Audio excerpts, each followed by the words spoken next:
We're live.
Okay, everyone, welcome to this session on emergency risk communications for Africa in the context of Africa Comms Week. First of all, thank you for having me. I have a special link with your continent, not only because I work there on a regular basis, but because I've lived there. And it's a real pleasure to be part of this event. And right from the start, huge congratulations to the organizers. I know from own experience how difficult it is to organize online virtual summits and conferences. And this is a great enterprise you've done here. So congratulations. I'll do a quick introduction. So my name is Philip Bormans. I'm originally from Belgium. I live in Portugal. Previously, I lived in Morocco. Ex-IBM, 10 years with the company. I have no IT background. I'm a public relations professional from training. And I'm a member of the board of the International Public Relations Association. I believe that we have a lot of work to do in our profession. It's an important role that we have in society, and especially now in these situations, I do think that we have to be on par with best practices. And I do specialize since a couple of years in crisis and emergency risk communication. So what do I do day in, day out? And this is relevant for the topic, otherwise I wouldn't bore you with that. But I am a consultant working for organizations like you see there on the slides, WHO, different organizations, most of the time government or international institutions.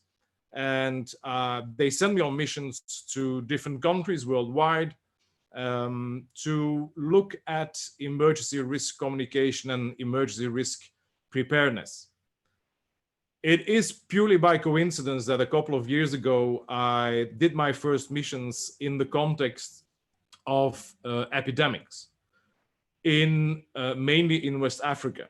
And during those projects, I had the opportunity, first of all, to work in different countries on the continent, get to know the culture, get to know incredibly active and invested professionals. And I'm talking public communicators. And we all know the situation of people working for government.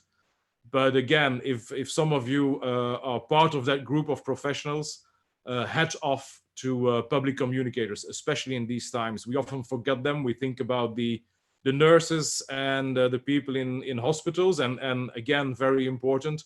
But let's not forget about our public communicators. They've been working for the last 3 to 4 months full time as well. So I go in the countries, and then together with the people on the ground, I look at how their emergency risk communication setup is done, what can be changed. I coach them, I train them.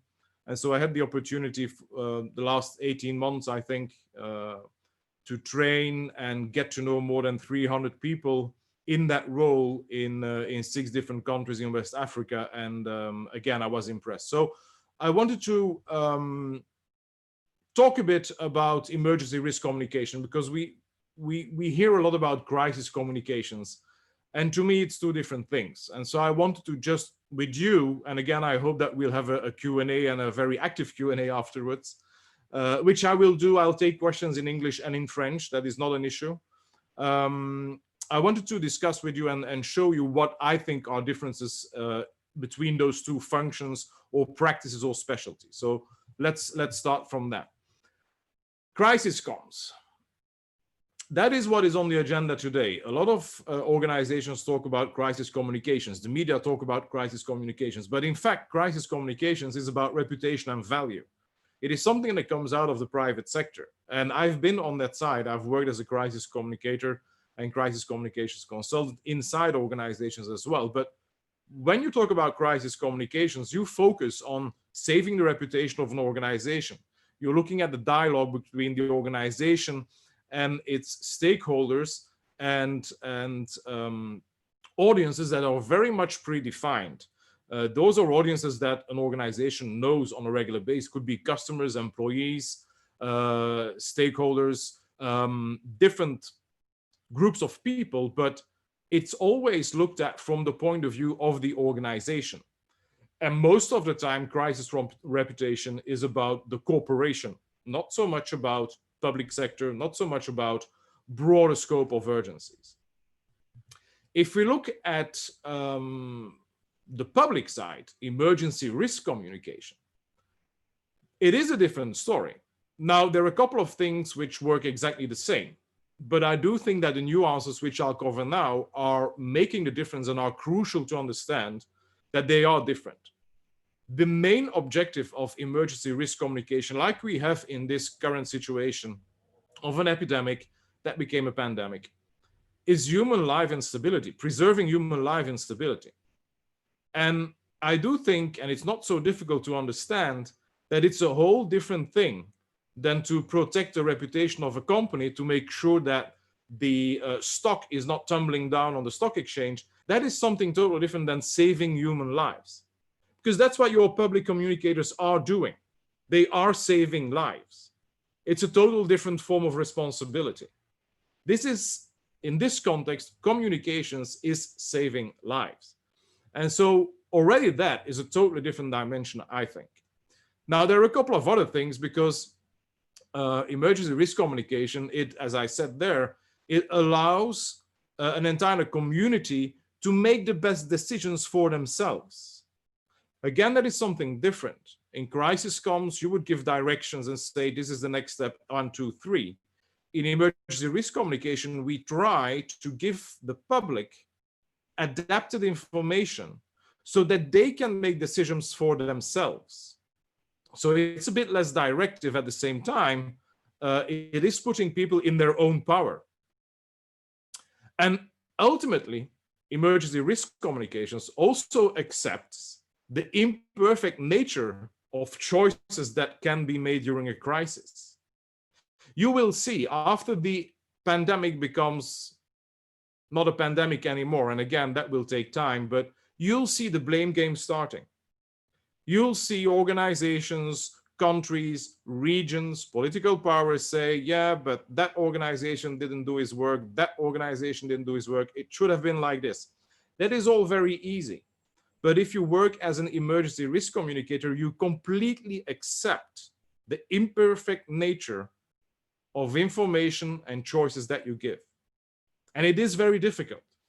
Coming from the private sector, where you double, triple check your information, you check it with a lawyer before it goes out, this is something different. We're talking in this context about an epidemic, pandemic. It could be another urgency as well. It is moving all the time. There are a lot of unknowns. There are things that, with hindsight, we could have done differently. and in the moment itself, you don't know, and you have to work with imperfect and incomplete information because it's about saving lives. So another thing as well in corporate crisis is that it's about shareholders, right? At the end of the day, when you look at the private sector, it's keeping shareholders happy. It's about looking at the reputation of an organization, and the organization itself is, of course, like any other crisis, experiencing an unexpected thing that happens, and they must respond. Okay, so in that last phase, it's a bit the same as an urgency, although some urgencies, like the one we have today, is something that different instances on a global scale have been telling governments that this was coming. Now, not specifically this one, but an epidemic / going over to pandemic was a possibility. If many organizations and many governments would look at their risk analysis for the last 5 years, epidemic, pandemic is on top of there. So again, is it unexpected? It should have been in the plans, and probably it was in the plans. In a crisis, in a corporate crisis, yes, it should be in plans as well, but it's still a bit more unexpected. Now, if again I compare that with emergency risk, there the communicator is not perceived as a participant in the crisis or the disaster. So when you're working for a Ministry of Health today, or me as a consultant in this context, I am not a participant in the crisis. I am an agent that is there to resolve the urgency. It is a nuance, but it is very important to understand that nuance. When you're a corporate communicator or a crisis communicator for a company, you are part and you are 100% a participant of that crisis. In this case, it's different. We are seen as an expert opinion. We provide information. We want to give our audiences information so that they maybe can adapt or change their behavior or action. And we look at the long term. We look at rapid and efficient recovery from an event. And again, we accept that the outcome of the decisions that we make, of the information that we give, of the communication that we do, may be uncertain, may be incomplete. Now, in short, crisis cons on the left, the communicator there is an active participant. The time pressure is urgent and unexpected, and the message purpose is to explain and persuade. The words are important here. Look at the nuances with the other side. In the context of emergency risk comms, the communicator is an expert who is an after-event participant invested in the outcome. Think about it. We really don't have anything to do with an epidemic going over to a pandemic, but we are completely invested in the outcome. We want this to be, well, to go away first of all, but that people behave and act with the information that we give them so that they can protect themselves. The time pressure, of course, is urgent and unexpected, although on that unexpected, I have different views. The message purpose here is explain, persuade, and empower decision-making. And that one is what makes the biggest difference. By sending out information, even incomplete, to different audiences around epidemic, pandemic, COVID-19, we empower the people to take on that information and to make decisions themselves. They can decide then that wearing a mask is a solution. They can decide to keep social distancing if it is at all possible. They can decide to sanitize, to have the health regulations going on all the time or not. But it is much more about empowering them than anything else. And then some people ask me, well, Philip, what is the difference between emergency risk communication and risk communication? It's very simple. These two images tell the story. Risk communication is when you go to the doctor on the left. You go to the doctor and the doctor tells you, well, you know, Philip, you have to stop smoking because in a couple of years, that could be a problem. Emergency risk communication is the other side. I'm on the operation table and people are already operating on me.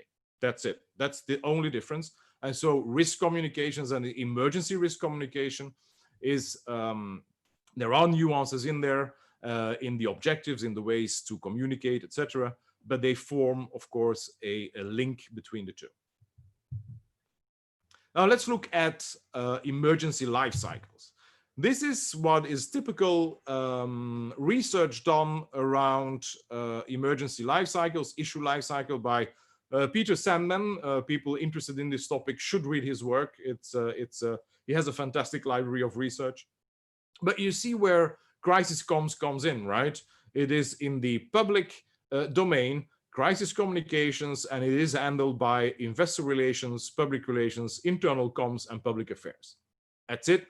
Pretty straightforward, pretty much something that is recognized in the corporate world. That's how it works.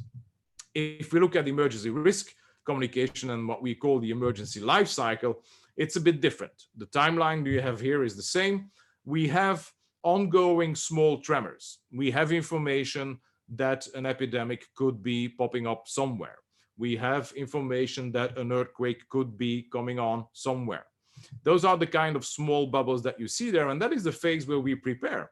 And that is where you do risk communication, not emergency risk, but risk communication. You tell people, look, in the case of an epidemic, or even before that, during the malaria season, cover the water, use the nets, all these things. That is risk communication. You prepare people.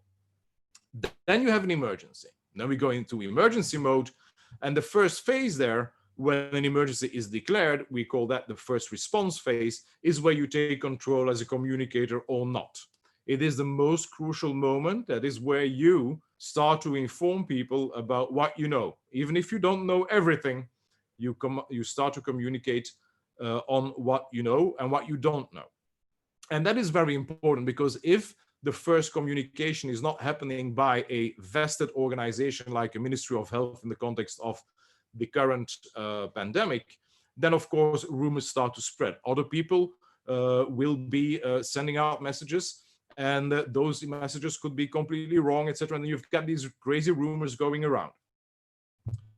What we then have is the first response phase, and then of course in the middle of the urgency, the crisis or urgency, and then that at a certain moment in time, of course, will go down. We get into a recovery phase, and then we get into a learning phase and an evaluation phase. And for emergency risk communicators, we look at the full scope.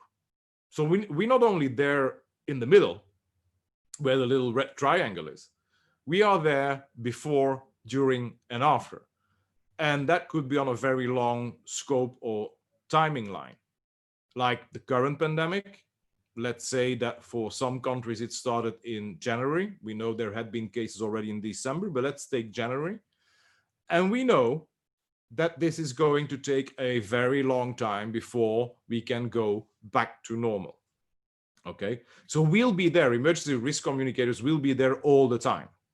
And in fact, our work is never done, because next year I'll probably come back to your beautiful continent and I'll probably train people again in epidemics, ranging from malaria to what you have. I mean, we've done the works, but we continue doing that. So it's long-term investment. So again, just for the different steps, preparation, what we do is drafting and testing messages before anything happens. We develop partnerships. That is very important. You cannot work alone in the context of an urgency like that.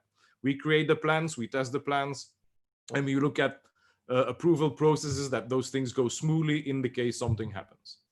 When we're then in the situation where an urgency is declared, we have the initial responses, where it's about expressing empathy, explaining the risks, promoting action, and describing response efforts.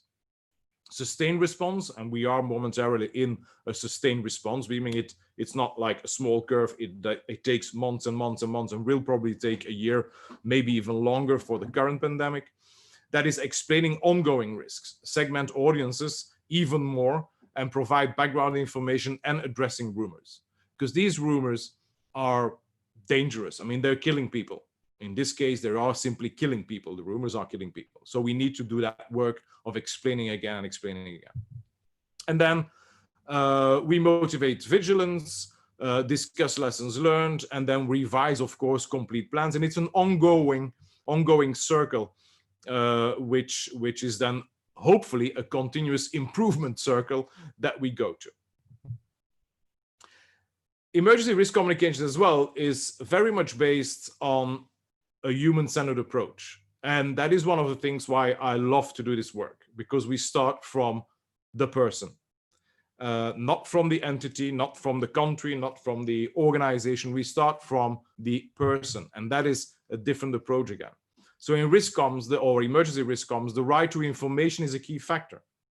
That is ingrained in everything that we do, the right to correct information. It is also a human rights-based approach. It recognizes the existence of inequalities, discriminatory practices, and unfair power relations in society. We take that into account. You cannot communicate to an audience which is has a full-time job, has a house, a car, and lives in the capital of any kind of African country, the same way that you can communicate with people in the villages, with people in the rural areas. That is completely different. First of all, it's not only about language issues, it's about customs, it's about culture, it's about many different things. So we take that into account, and we recognize also the differences. Vulnerable population groups are something that we always take into account, and that is important because in many communities, and I still see it now, and when I think about Europe, for instance, I don't see many examples of specific adapted communications in the context of COVID-19 for vulnerable population groups. I don't really see that, and that's a pity because it should be ingrained from the start. And so, of course, everywhere on the globe, not only on your beautiful continent, but everywhere on the globe, often these groups are composed of women and children, which again is a different way of communicating. And what we also do is that we try to identify these groups beforehand so that we can completely adapt communications. And adapting communication is very simple sometimes. I mean, when I used to live and work in Morocco, I worked on emergency plans and also on the current pandemic. It's very simple. I mean, yes, in Casablanca, you can communicate through the traditional radio, TV, and written press. But once you go out to the south, or you get into the bled, as they say over there, in the rural areas, I'm sorry. I mean, if you don't speak the very local Berber tribe language, then you come in with visuals. You come in with graphics. You come in with pre-taped audio in their own language. You work with the local imam. You work with, so that is very important. It's all adapted. So it's that human and human rights-based approach which makes a whole difference. Of course, we take into account societal and cultural factors. We take into account as well the difference between men and women. Men and women, based on scientific research, do not have the same risk behavior, and they don't have the same risk perception. So again, the messages to women or to men should be totally different. Not totally different, but should be completely adapted.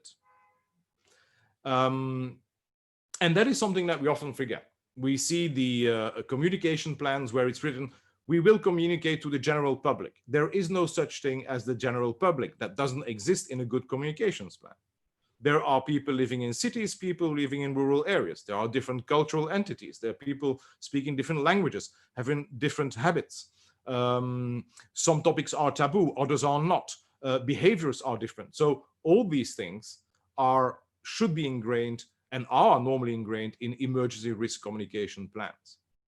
To give you an example, when I go on a mission, the last one I did was in Liberia. And the last one I did over there, when I travel, I'm the only communicator. My colleagues are doctors of medicine, anthropologists, sociologists, local communicators who know exactly how it works in that region or in that village or in that area, what the customs are, who to approach, who the influencers are. And I'm not talking about YouTube influence. I'm talking about local people with power, the village chief, the priest, the imam, the traditional doctor, traditional medicine doctor, all these people. So that is important. That is, again, much more different if you compare that to traditional crisis communications. And then we look at the audiences, and audiences are also different. Again, we often think that communicating to the broadest possible public is a good thing, but again, there are differences. It is all in relation to an emergency. If you have an emergency, the first and crucial thing to do is talk about with survivors, first responders, public health, and medical staff. And only in the second phase, you will go to the public immediately outside, families of survivors and responders, and the media. You see what I'm saying here? The first reaction of a communicator most of the time is, let's send out a press release. Let's start, doing the interviews. No. The first communication happens in correct emergency risk communications to survivors, first responders, public health personnel, and medical personnel. And then, of course, later on, there are the aspects of community, of nation, of region, trade, industry, officials, the whole political aspect of things. Of course, that is important as well. But there is a logical follow-up to do it. There's a logical order in your communication priorities. And again, in good emergency risk communications, we take that into account. You all know the differences. I'm not going to spend much time on here. These are just a couple of things that we take into account. So behaviors, beliefs, knowledge, risk perceptions, daily routines of the public, of the different people that we want to reach, relationship with family and friends. Again, it's totally different. And I will give you an insight here, a European one, for instance, where I live in Portugal, where from a society and cultural point of view, the group, the we, is much more important than the I, than the individual. It's culturally ingrained, it's historically ingrained here. So people do take care of each other. When you go a bit more up north, individualism is much more important. So your communications needs to take that into account as well. Cultural and social norms, gender norms, very important, age, traditional things. So that is what, and then it's a lot of parameters, but you need to take that into account. And that's what we try to do with good emergency communications planning together with people on the ground, with people who know what this is all about. Community engagement is crucial, and it is a bit different than traditional stakeholder management. So communities, I think that is a beautiful thing to work in Africa. I mean, that's one of the parts that I like about that, is that you still have the communities that we've lost. I'm always telling me that we've lost that in Europe, or in many countries in Europe at least, but you still have that strong community feeling. And I think that is important because communities and community engagement in the context of an urgency or a pandemic like now, that is what will make the difference. If the communities are well informed, if they support each other, if they help each other, that is already a huge step forward compared to other contexts and cultural contexts. Engaged communities is, of course, the best. When, as a communicator, emergency risk communicator, you can work with the communities, and that one community influences another to adopt protective measures, good behaviors, what have you. We do a lot of research, but again, it's going to the people, which is the most important one. We've got different tools, mathematical models, and CAP service, what have you. To me, I think I'm someone who really likes to reach out and go out. So I do go out to the villages, talk to people, sit down, if at least I can speak the same language, or with a translator. But I do research as well, of course. But to me, the most important information is what I see and what I feel when I meet people in those communities that we want to communicate with. Key messages is one of those things that we try to do. So developing adapted key messages about the perception of risk and risky behaviors. So as I said, different cultures have different experiences with risk. So again, these messages are adapted.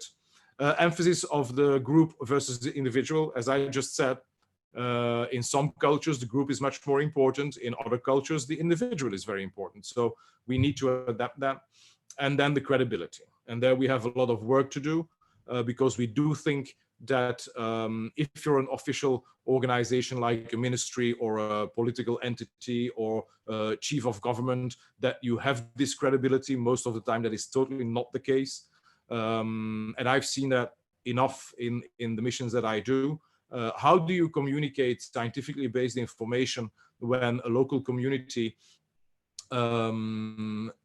first reaction in case of a medical urgency is going to a traditional doctor. Well, you work with a traditional doctor. You don't say to those people, no, no, no, that is not good, that is not scientific, that is not. No, you work with a traditional doctor hand in hand, so that that person who has influence can also help those people and say, look, for this thing, you really need to see a doctor, you really need to start using these medicines or what have you. It is working with imams in Muslim countries, which I've experienced in.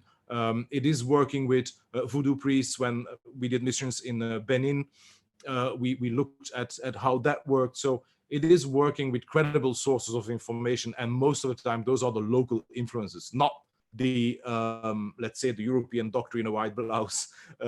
We tend to do that a bit too much. I think it's much better to work with the local people hand in hand, and then get those messages across in a form and format and in a language and in a symbolism that people recognize. Yeah, key messages. There are different sorts. Some of them are there to reduce fear, stigma, and dispel rumors. Others are to engage people, so what we call nurturing advocacy. Others are there to promote social cohesion. And sometimes we need to go as far as resolving conflict and controversies. Couple of takeaways, because I would prefer to have a couple of Q&As. I'm just looking at a screen now, not seeing you, but a couple of takeaways. Specifically for COVID-19, because we're in there. Let's not forget, we're at the beginning of this thing. Although the direct impact will flatline in a lot of countries, there is one thing that most people forget, and that is that red dot line. It's the fourth wave. Being confined, and again, it will depend from country to country in Africa as well, but the confination, the fact that we have social distancing or not, will have a huge mental impact. And that is something that we cannot forget. This fourth wave, the mental impact of a global pandemic, of different measures that we had to take, social distancing, and in some countries, isolation, self-isolation or quarantine for a long time, will have a huge mental impact on everyone. Not only on communicators, we often are forgotten in there, but on everyone, on children, on parents, on families, on men, on women, of every kind of religion, every kind of cultural background. And that is a very important part that we shouldn't forget. I'll leave you with this, just to make a point. For most people, I think this will be very recognizable, probably. And I would like to see some reaction show. I don't know where I can see the, if there is a public chat room or somewhere, but if the organizers could show me that. But I would assume that everyone recognizes this as a world map with Africa in the middle. I don't know if everybody knows that that is completely fake, that that is not our correct worldview, because this is the correct worldview. And as Africans, I think it is important to understand that. And this is just to make a point. I do that with every training I give, and also out of Africa in other countries, that our view is influenced by things that we see, we hear, and sometimes do. Our perception is the most important thing that we need to be aware of and probably change. And I'll leave you with this quote, and the photo that you'll see on the beautiful background is one that I took during my last trip to Benin. I cherish those pictures because, again, every time I come over there in Africa, be it North Africa or Sub-Saharan Africa, there is this thing that I really like. Again, it's the people and the connections and the community. So I'll leave you with that. Don't forget, if you're communicating, it's not what people, it's not what you tell them, but it's what people can hear. And that is my presentation. So I'll be very happy to have questions in different languages. French and English will do, thank you. So I don't know how this is opened up. Someone from the organization will probably do that. Hi, Philip. Can you hear me? Hi, Annie. Hi. Thanks a lot for all the insights. We have a couple of questions already. Go ahead. I'm just going to give them to you. Is that all right? Okay, so Sure. we have one from Samantha. Which are the most important channels for emergency risk communication? Is it radio? Is social media having an impact? What is your experience of the most effective methods of getting the message across? So Samantha, I think all of those are very valid. But if you turn the idea around, my suggestion would be don't ask the question about which channels. Start from the community, start from the people you want to reach. They will tell you. You will see that it's very logical if you, for instance, work in rural areas with people in rural areas and you want to reach those. Well, most of the time, and again, it's not a red line, but most of the time you'll turn to local radio, community radios. In cities where there is connectivity and people have smartphones, what have you, maybe it could be social media. But then again, which one? I went to countries where WhatsApp is all the craze, but it's a very, very not so practical platform to communicate, I believe. If you, for instance, where I used to live in Morocco, if you're not on Facebook, it doesn't work. So it really depends on your community, and start with the community. Look at who do we want to reach? What are their customs? Where do they get their information from? And work from there. Work from there instead of just thinking about the channels and saying, oh, this will work. I know a lot of people first think about social media, and social media is important. But maybe for some of your audiences, it is something that they don't really use in the context of an urgency, for instance. And we've seen through research as well, a lot of organizations that most of you know, I mean, international organizations that are there to support different countries have developed mobile applications because they've seen that there are more mobile phones than Africans in some countries.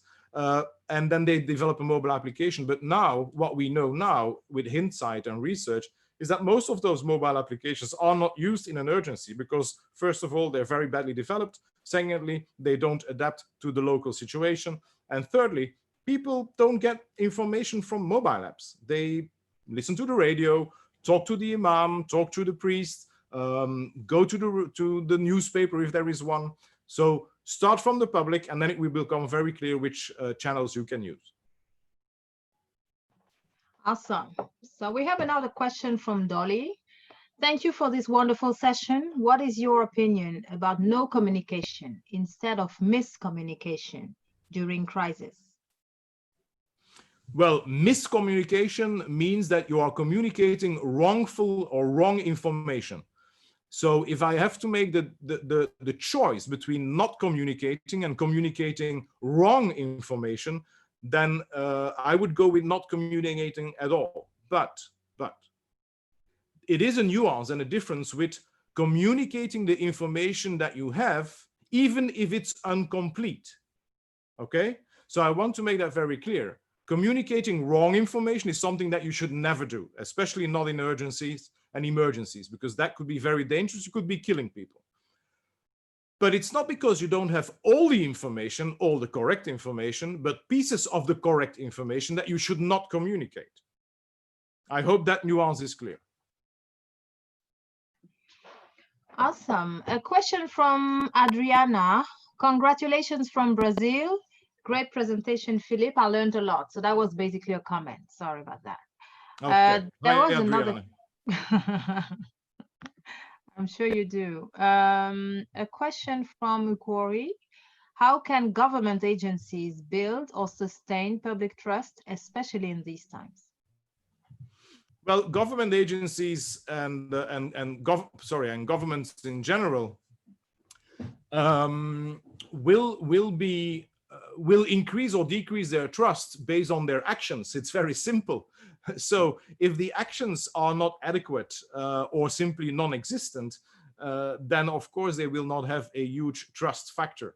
Now, it is not easy for a government to make every single decision the correct decision. I think there's a lot of pressure also on governments to make the right decision all the time. That is totally impossible. Nobody's perfect. But I do think that the consultation between governments, the collaboration, I've seen a very good collaboration between the West African Union. The African Union is starting to become a real powerful organization. So I do think that it will level up. And again, a government can only be as trusted as his or actions.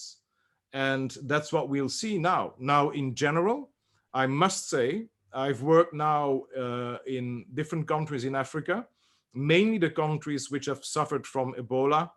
Um, I must say that I was really amazed about the professionalism of the people I work with. And those are Ministry of Health emergency risk communicators. Those people were very much involved in everything, very active.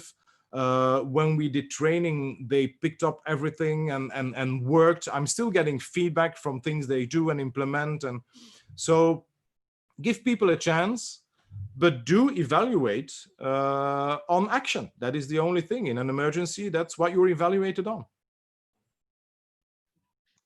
So there was actually a question from Adriana from Brazil. She says in Brazil, we're about to reopen the retail stores after the lockdown, but people don't understand that they need to stay at home, and they just go out in case they do need to buy something. So they're going out just to walk around. So how to address a more effective message to non-educated people? Well, it depends what you mean with non-educated. I think Adriana is talking about, for instance, in big cities in Brazil, where you work with an audience living in the favelas, where social distancing is totally impossible, where the cultural background is different. So it's adapting that, and you cannot expect people who for those people, the normal day-to-day out of an emergency is living close together, and so you cannot expect that people suddenly do social distancing. It's practically impossible for them. I've seen that in Morocco as well, where it's very easy to say that people need to stay inside, but for many people, staying inside is simply not earning money, not having food on the table, not being able to eat in the evening, maybe starving to death. So it all needs to be very realistic and adapted. And what is the best solution? Well, there are a couple of things. There are a couple of basic things that we know. Keeping social distancing as much as possible. Hygiene, washing hands on a frequent basis with 60 to 70% alcohol-based something, or soap if you don't have that. General hygiene, again, that is enough in most of the cases. Not being confined in rooms, in closed spaces, again. It's maybe better, Adriana, that those people walk around outside, but keeping 2 meters distance, than being inside grouped together with one person who has been infected, giving it to 15 others. So it really depends on the situation. Here's a question from Maricela. It's more a comment, actually. Thanks for the insightful presentation from Philippe. Indeed, the importance of preparing for risk and crisis cannot be overemphasized. Concur that one size fits all in communication is a no. Tailor-make messages to different stakeholders and channels. Do you want to comment and come back to that? No, I think that is, if that already came true as key messages from this session, then I'm very happy. Right. That's it. I mean, there is no such thing as the general public. There is no such thing as one message for all. And again, I want to stress, you have to start from the communities you work with. Start from the audience. All the rest will then become clear. A question from Samantha again. Do you need a rapid rebuttal function to counter fake news? Yeah. So as soon as you find fake news, you need to react. That is one of the techniques that you need to apply. Now, again, fighting fake news is something that I train, but that's a course where you can spend a full week on. But one of the things that you need to do, and that is the very first thing you do, you see a fake news or a rumor spreading, you counter-react immediately. Don't leave a single minute, second, hour, day would be terrible, so that rumor would, or that fake news would spread. And you counter it not only with facts, because some people will then discuss about the facts, but you do take away the fear, you do take away, and you come with solutions, you come with advice that people, you come with information that people can use themselves so that they can act themselves. And then, of course, there are different ways of finding fake news and controlling and seeing if it is fake news or not, etc. But rapid rebuttal, yes, as soon as possible, if possible, immediate. Question from Cassandra. For someone wanting to create an impact in development and collaborate with state bodies and local governments and local communities, what, in your opinion, is the best way to contact and collaborate with governments and government agencies?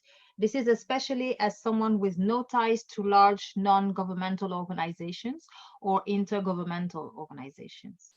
Well, I think it's a matter of, well, of course, that is valid for all of us here on the call. It's about networking, right? So knowing the right people, getting in touch with the right people, but also adding value. I think, Cassandra, if you can start working with a local NGO or with a local entity, depending on what your specialty is and what you want to do, that it's a very small world. You know, I mean, the world I'm working in is very small. Ministry of Health communicators, there are not so many of them, unfortunately, but it's, again, so it's easy to pick up the phone and see, oh, can we work together? NGOs again.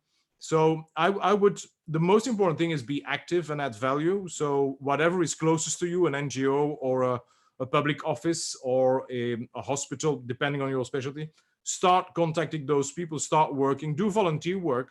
That's how most of us have started. And then you'll find your way, probably. So I do not see any more open questions right now. I have one question en for français? You. En français. Ah ben parfait. Ah, je sais pas. Or maybe I can ask you in French and you respond in English, or vice versa, as you wish. That would be a good exercise. Yeah, go ahead. Let's try that. Donc, je pose ma question en français. Concernant le slideshow, je pense que c'était le slide concernant a marathon, not a sprint. Oui. Et ma question est par rapport à ces 4 waves. C'était une bonne idée de faire ça en français. Quelle serait, selon toi, la prochaine étape clé cruciale en matière de communication, du risque, justement?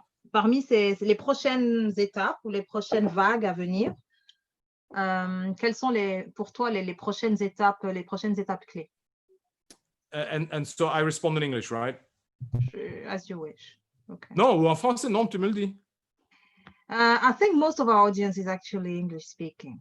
Okay, good. But do I need to ask my question in English? Okay. No, so your question is so what would be communication priorities for any kind of second waves or third waves or fourth waves or fifth waves? What's coming next? Exactly. I think one of the important things to have people understand is that we are not at the end, and that it is probably there is a high probability that we'll have a second wave in many countries on a global scale. So where today in many countries there's the start of going back to normal, so to say, schools are opening up, what have you, I think it's very dangerous to that people start to think that we're going back to normal. Yes, it will be a bit more normal than before, but let's already prepare for a second wave of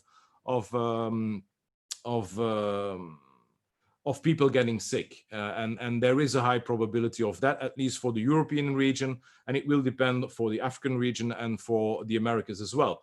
But that is typical for these kind of things. So one is let's not make people believe that it's all over.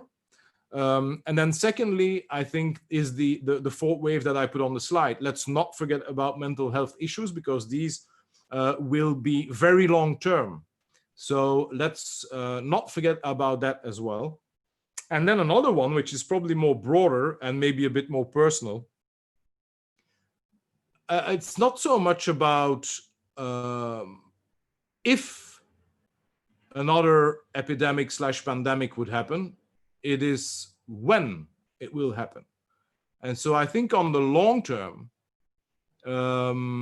instances, be it public or private, need to include this in any kind of plan that they make. And I do think that it's maybe even worth to start informing, to do risk communication, so out of the urgency, risk communication about these types of urgencies. I mean, if you live in Japan, from when you're the first day at school, the first thing that you learn is how to behave during an earthquake. Why not integrate this in the curriculum and start teaching best practices in the context of a medical health urgency as well? We don't do that, so why not? Because again, probably this will not be the last epidemic pandemic. And again, I have an African audience in front of me. You all, or many of you, go through different epidemics on a regular basis, being it malaria or anything else. So I think that is that preparedness mindset, which is very important. Another question from Samantha. Do you have experience of conducting simulation exercises combining media and the authorities? In the UK, the Metropolitan Police has done simulations with the media on how to deal with terrorist attacks, for example. And thank you for your excellent presentation and insights. Thank you, Samantha, for the feedback. Yeah. So yes, I have experience in conducting what we call SIMEXs, simulation exercises. There are 4 big types of simulation exercises. And so from tabletop, which is a simple one around the table, all the way up to full scale, large scale exercise. We've got helicopters coming and all the thing. And yes, it is important to, it's a good point that you make there. It is important to involve in the preparedness phase the media. So in what we call peacetime, the colleagues on the ground in Africa do regular briefings to the media around potential epidemics, inform them the plans in place, inform them what their role could be, try to educate them as well, because not every journalist is specialized in epidemics. So it is very important to involve the traditional media as well in the preparedness phase. And if you do an exercise, do involve them as well. Definitely, good tip. And yes, I've got experience with that. And yes, it is being done, at least in the different countries that I've worked with in West Africa.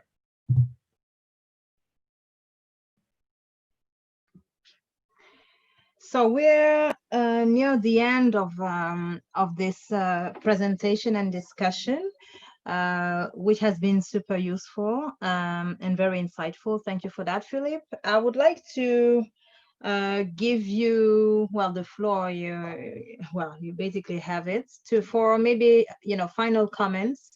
And you already shared your takeaways, but if you have something to add, or final tips, a piece of advice from I think I'll come back to what I said. What I find incredibly powerful when I work on the African continent is your sense of community, and that is your power. And I think you should cherish that and work with that in the context of the current situation, and maybe in future emergencies. You still have that community feeling. And I know it's not always nice and that there are sometimes conflicts, I know, but you still have that community feeling, which is the power of the African people in the different countries and together as well. And I do think that you should see that as an enormous advantage compared to the rest of the world. So that would be my final thing. Use your community sense, cherish this, because it's very important, and try to continue to do that, and focus on those communities, work with them, be part of them, and use them to prepare for the next emergency. Thank you. Thank you all for joining us. For those who just joined us recently, if you want to catch up the replays on our YouTube channel, and I really strongly advise you to go back to this fantastic presentation. Philippe, thanks again for sharing those insights with us. Thanks for having me. And we will be in touch then. Thanks a lot. Okay, bye-bye everyone. Be safe.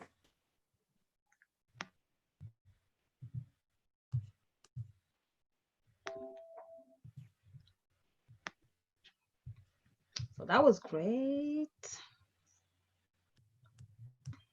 That was really good. Was that okay for you?